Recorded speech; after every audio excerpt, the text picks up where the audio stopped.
I also played Slayer's X, which we had brought up previously. That came to Game Pass.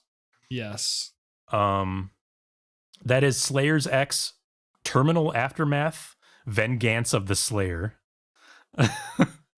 Vengeance. It's spelled like that. And I saw people genuinely thinking that was a typo, which is amazing.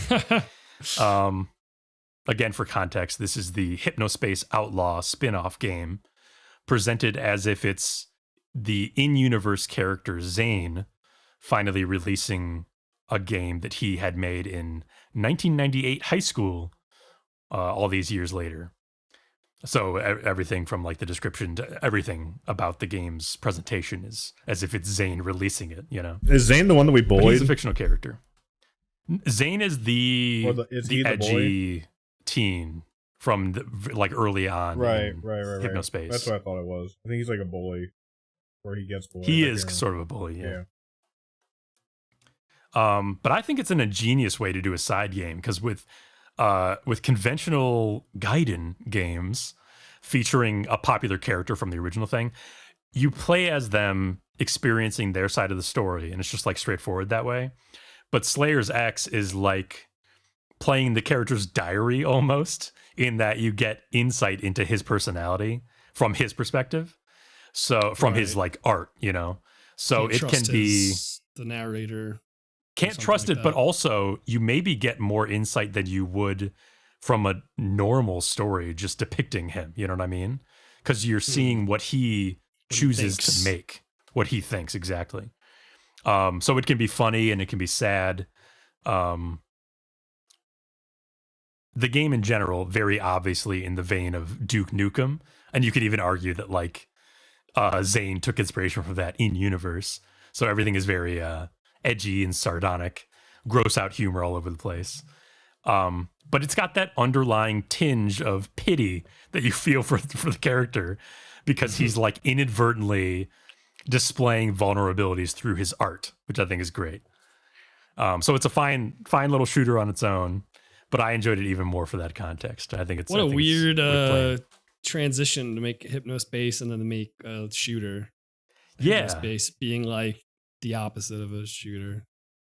Yeah, it's very much like, it feels like a passion project from what's his name, Jay Tholen or whatever, the creator of Hypnospace. Mm-hmm. It feels like that kind of passion project, but he's framing it as a passion project of his character in universe, which is, it's funny.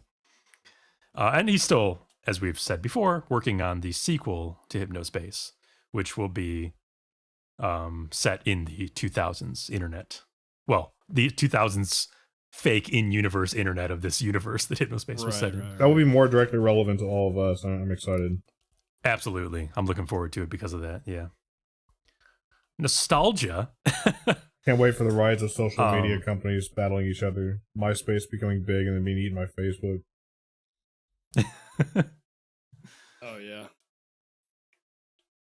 That time when you and your friends talked about what was the best one. Mm-hmm. And you were like, I got into the Google Plus beta. And they're like, that's cool, man. And they didn't really respect you or like you at all. But you just felt good for a brief moment. Yeah, before you went thankfully back. I wasn't one of those people. You got to stick to your guns and just hope that your friends stop bullying you. only real answer was that MySpace was the best one. And this is the bad universe where MySpace didn't win. Oh yeah. Where's our customization? Where's my song? Where's my song? Where's my seepage track? And by the way, I forgot to mention, they do have more music from the band that Zane liked in Hypnospace, Seepage, which is like that new metal sort of style. I enjoyed that. By the way, yeah, fucking check out the soundtracks for Hypnospace. They're so good. The music was such a good part of Hypnospace. Hypnospace itself. I'm so looking forward to what the Dream Settler or whatever it's called has. Hypnospace itself had left Game Pass for a long time. It just recently came back with the release of Slayer X. I have both of them downloaded. Play it, everybody. It made me almost cry. I bought it. Oh, you did, yeah. I remember that. I haven't From booted it last up time. yet, but I bought it because it was on sale. It was like $5, I think, on Steam, and I watched you guys play it, and it looked great. I just never played it. It's a good game. I need to actually finish it. I was only a few hours in. I mean, I know it's a short game. I was, without actually knowing if I'm going to finish it, going to say feeling 50% of the way through.